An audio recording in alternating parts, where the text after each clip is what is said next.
Hello shareholders. Later in this vlog we'll hear about the latest Fieldsports Nation exclusive offer. First up, general licenses. It's the Brexit of the shooting world. Michael Gove has shut up everyone with his consultation.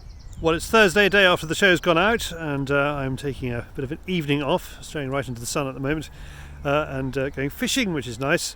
Our programme is still performing tremendously well overnight. We've had more than 6,000 views. Anything over 5,000 is very good indeed. And crucially, the survey is going well. We've got to get all the responses in by Sunday, but we're already on 576, and it's 6 p.m. on Thursday. Thanks to everyone who filled out the survey. By Sunday, when it closed, that was nearly 1,000 people. We find out that you shoot over everything from back gardens to estates of tens of thousands of acres. And if you'd like to know what the average Fieldsports channel viewer gets up to, here it is. You were out once a week in the last 12 months on an average of 2,230 acres or 900 hectares. You and your friends each took 1,150 pigeons and corvids off your ground, a total of 87,000 birds off 1,000 people. Your own personal tally was 633 wood pigeons, 159 corvids, including carrion crows, hooded crows, Indian house crows, rooks, jackdaws, jays and magpies, 90 feral pigeons, 11 collared doves, 7 Canada geese, 1 herring or lesser black-backed gull, 1 monk or ringneck parakeets, and no Egyptian geese or sacred ibis. And of course, partridges and pear trees are on the Game Act and not on the general licenses. Crucially, we use those numbers to present the kind of shooting we do as more than just pest control. We submitted to Mr. Gove's consultation that there are hundreds of thousands of us who do it. We enjoy doing it. It's a tourism boost, and we provide a crucial service to conservation and to agriculture. We're a community of hundreds of thousands, and we know that Basque's survey topped out on Saturday at 30,000 responses, so they can prove the weight of numbers. We don't want Mr. Gove to be grateful, but we would be pleased if his department stopped introducing random bans during lambing and when crops are growing. So it's off to London again, and this time to meet Basque. And I'm going from Bristol Temple Meads, where I parked the car, because I've got to come back here to drive to the airport to pick up Alberto Rizzini, who's flying in from Ireland for peace this week. I had good discussions with Basque about how the general licenses chaos unfolded, if chaos could be said to unfold. And I went off to pick up Alberto and recorded an interview for next week's show about a recent hunt he's done in Kazakhstan for Browning, where he took a Maral rifle to shoot a Maral stag worth a watch. It's already on YouTube, his film, and our piece will be in next week's show. The other half of the survey was about what you thought of the website, and thank you for filling that out too. And here is our marketing guru, Alex, with the results of that. Hi Charlie.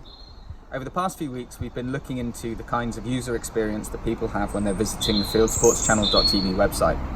In order to find out what was going on, we asked a couple of questions which were tagged onto the back of the DEFRA survey you might have seen last week. We got a load of responses that were really good, and whilst overall the sort of general feedback was quite positive, we did have 3 different areas that we identified where people were struggling with the site.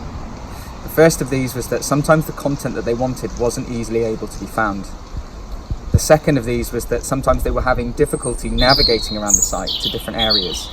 And the third of these was that sometimes when they were on their mobiles and their smartphones, they weren't able to get to the content they needed quickly enough.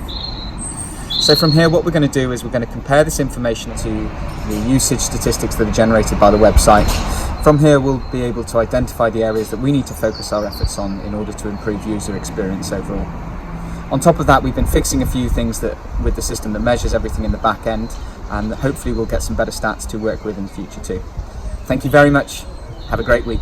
Now, what's in this week's show? Well, Tim Pilbeam really is doing his carbon rifles review this week. He has lots to look at from a variety of manufacturers. And we have another nightmare for natural England. Just when they thought it was safe to come out, we go and have a look at what sheep farming is like on the Isle of Wight, where a huge rise in the number of crows and buzzards mean one farm we went to lost 200 lambs out of a herd of 1,750 animals this year. But this is not a general licenses story. This is about how natural England thinks the Isle of Wight is the perfect place to release 60 sea eagles. And we know from Ardnamurchan what they do to sheep. So stand by, Mr. Gove, you are in for another pasting. Now, this week's exclusive offer, Fieldsports Nation exclusive offer. What do top clay shooters spend thousands of pounds on? Is it guns? Is it lessons? Is it hearing protection? In this case, it's sunglasses. Specialist glasses manufacturers such as Pillar make competition-winning, well, helping-winning products such as this, the Outlaw Copper Mundial, priced at £1,920. Well, we have 30 pairs to sell at nearly £400 off. To you, £1,535. First come, first served. The rest of the Fieldsports channel audience will get to see them on the show tomorrow night. So snap them up while you can. They could be the difference between a gold medal and a silver medal. As with all Fieldsports Nation exclusive offers, the deal is the same.